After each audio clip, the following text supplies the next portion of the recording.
I don't want to give Leon a hard time. I feel I should disclose. I spoke to Leon once ever through WhatsApp, and I reached out to him. Wanted him to come on, wanted him to be a guest. He got right back to me, and he was so pleasant. He was a really nice guy, not to mention he's handsome and charming, not to mention he's the champion of the world. I feel as though everything's going his way. So when I come at it from a different perspective, I'm attempting to see if I can perfect what is possibly perfect. I mean, I feel like I need to disclose that to you guys, because I will find myself not always saying flattering things about him, but I do admire him. The reason I know all of these things about him is because I watch his career, I follow him, and I have a level of admiration. And every now and again, I feel better if I disclose that. But there are some fundamental rules that have to be observed and followed. They are not Chael's rules. They are Chael's observations and identifications for you of actual things that must be done. They're not opinion-based. And when we get somebody that reaches the highest level of this sport that doesn't know them, I do tease that person. I do get confused. When we have somebody who reaches the highest level,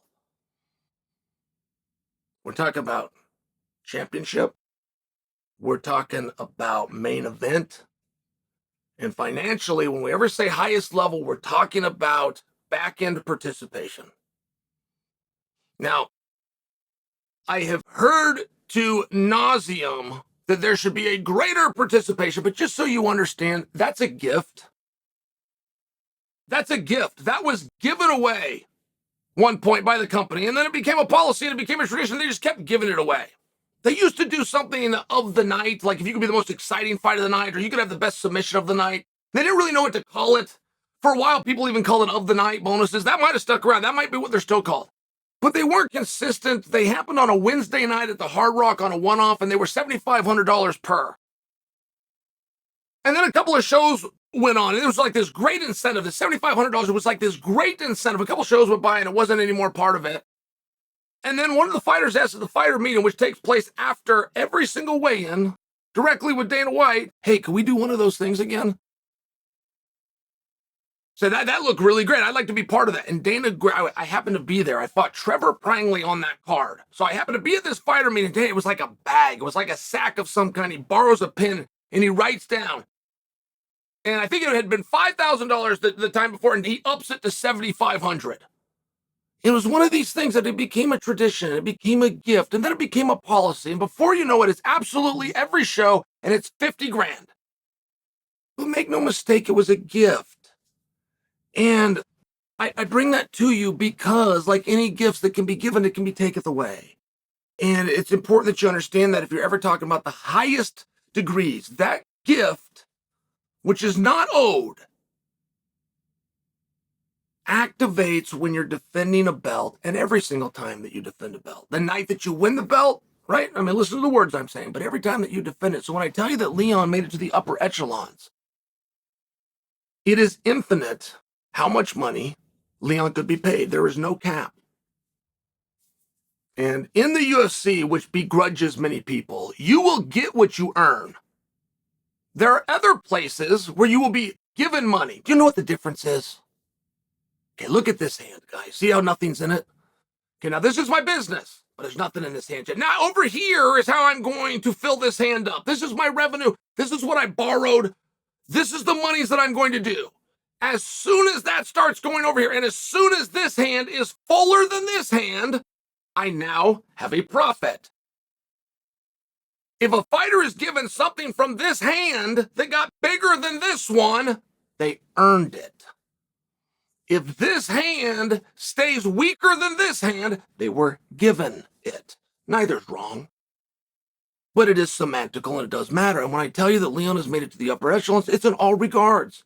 His pay will not be capped. There is no fighter that can retire. They dream about it. They want to be a fighter. They want to retire from it someday. There is no fighter that can or ever has or will be in my lifetime that didn't reach that point. It's a very exciting thing.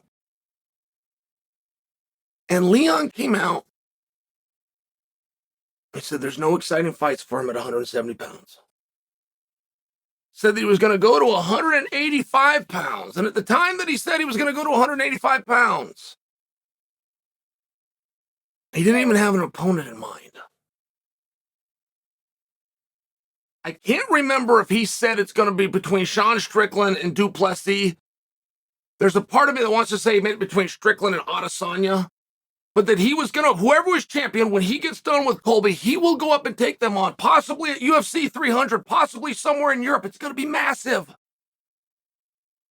You should have seen his face light up. Very handsome and charismatic, but you should have seen his eyes light up as he said massive. Massive for who, Leon?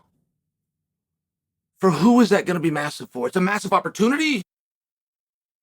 That'd be a massive chance for you. It'd be double champ status. If you achieved it, it'd be the first Brit ever. It would make headlines. What part of it would be massive? Is there a massive need for you at that weight class? Have you been massively busy at your own weight class? And I didn't have a problem at all with him trying to insert and all go up in size, right? There's a massive masculinity, particularly in a sport where perception is reality. There's a masculinity to be willing to take on somebody bigger than you. And you all understand that from your playground days, right? I don't begrudge that. I begrudged that it would be massive at the same time as he openly doesn't have the opponent in mind. I mean, that was just flat humorous to me. I don't need to continue down that road because in a million years, that's never going to happen. It will never happen. But you know what will happen if he wins? You know what will happen if he beats Colby? Sure you do. He's going to fight Blahal, who will be in the front row, who will be at this event, who will be on standby to come in the ring and do an interview and do a face-off. The last time that happened organically was Volkanovski versus Makhachev, and that was not a sought-after fight. Your memories are telling you wrong. If that was a sought-after fight the first time, they would have made that fight the first time, and Charles wouldn't have been there. It was not a sought-after fight. But they had that organic moment. You can't run that back, and it was something special. And by the time the fight happened in Perth, it ends up being a top 5 pay-per-view of all time. And the one ingredient that fight had, it wasn't champ and goat and all these things that you know because you're hardcore fans. Average people don't have any idea of any of that. The one thing that it had that you could point to and identify is it was built organically. It was built by a guy in the front row that got called in there by Daniel Cormier, and they had a real face-off. They didn't manufacture conflict. They didn't go back and forth. One said, you bring the belt. The other said, I'll bring the pound-for-pound status. It was a great moment. And I only bring that to you because the stage is now set for Edwards, should he get past Colby, to do that very thing with Belal Muhammad, who has been identified as his next opponent. The problem is, if I take Leon at his word, if Leon tells me, make sure you tune in, make sure you watch, this is going to be great, this is the one, set your night aside, give me your money, tell a friend, send a pigeon, send a fax, write on a postage stamp. If I take that from Leon because I've taken him at his word, I've got to take all of his words. And he just told Sky News, there is nothing interesting for me in my weight class beyond Colby. And it's not as though these things can't be repaired. It's not as though a great politician doesn't make a fool of himself and instantly go out and smooth it over. Where it becomes a problem and he loses office is when he's redundant with it, when he doesn't know that it's a problem, when he doesn't attempt to correct it, when he goes back to the well one more time, when a member of his management team never sits him down and says, in the future, do not put down your own work, do not put down your own weight class, do not say there's nobody interesting. If you just have to say that, maybe you really believe it, if you just have to say it, make the statement, put a comma, and add including Blahal. Find a way to work Blahal into it, who's about to be your business partner. You don't have to like him. You don't have to manufacture that you don't like him. You can tell the truth, and if you don't find him interesting, say as much. But to exclude him, right, it's one of these really important things. If you got two guys in business, you ever see guys that go into the office, spending each other, licking each other's boots? If you have two guys in business who never disagree, one of them is not needed.